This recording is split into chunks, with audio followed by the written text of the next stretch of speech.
question. What are some of the cultural things you still can't get used to no matter how hard you try? Okay, me first. I know what I want to talk about. Okay, go ahead. Okay, Korea, we need to have a talk. Come closer. A little bit closer. Come on, a little bit closer. Okay, that's too close. Back up a bit. Okay, Korea, if you can't tell by now, we love you. You're a wonderful country. We feel very, very safe here. In the middle of the night, we can walk through Central Park, and the worst thing we'll see are two people playing badminton. So we feel very, very safe here, and we love it. But the one thing that we can't get used to is how dangerously you drive. Oh, yeah.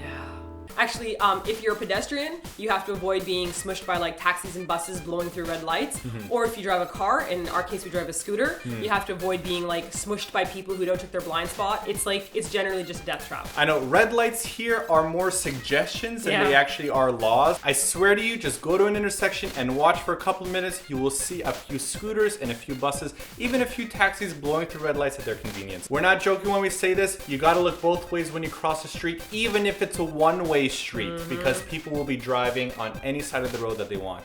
It's really scary. Korea, please stop trying to kill me. I'm not joking here. I do feel in danger when I go outside. Oh, that's true. So I'll tell you something funny. We have our scooter now for 2 years, and it's very easy to get a scooter license in Korea. But to get your license back in Canada, you have to go through very many different levels and testing, tests. yeah. And I feel like saying to the instructors, there is no test that you can give me that is equal to the dangers and the perils that I have faced while I was driving my scooter. Your little closed circuits mean nothing, It's so all right? true. I feel like I'm in a level of like Frogger meets Contra meets Duke Nukem. Oh my gosh. And actually, I think inside the buses are worse than outside of them.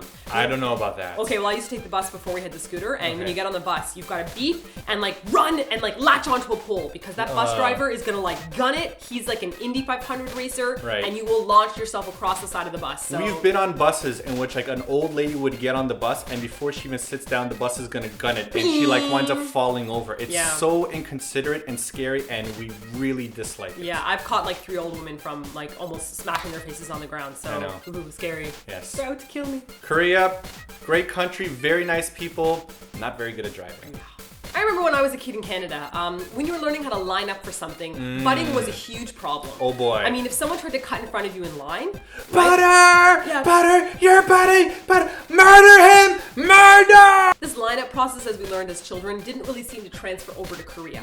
So you're waiting in line on a hot summer day for a bus. It's been about 20 minutes or so. Yes. You're in a nice lineup, everything's going well. Seems good. And oh, there's the bus pulling up. Oh, and look, there's that random Korean girl that just showed up 30 seconds ago. boy. And she's like, is that the bus? And she just cuts all of us off and walks straight on because the bus pulled up in front of her.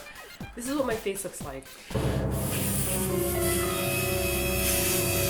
Now this isn't only for buses, you see this on subways as well. If you're not like pressed up against a subway when it's coming in, people are gonna butt in front of you. I'm first. So we've learned a new technique to help us combat this. It's called boxing out. Yes. Have you ever played basketball? You need to go for a rebound? What you need to do is you need to squat down low, put your legs wide, put your arms out wide, and make a little fence to let people know not to go around you or in front of you. Now since Martine and I are together, it makes it a lot easier because both of us can form a fence together and nobody's gonna butt in front of us. But we feel kind of ridiculous that we've had to resort to boxing out, but you gotta do what you gotta do to survive, son. Yep. It's a dangerous world out there. So that's it for this week's TLDR. If there's a question you want us to answer for next week's segment, head over to our Google moderator page and leave a question in the question box. Or if you don't want to leave a question, you can vote up or vote down questions that you like, and hopefully we'll answer it next week. Huzzah! Box out.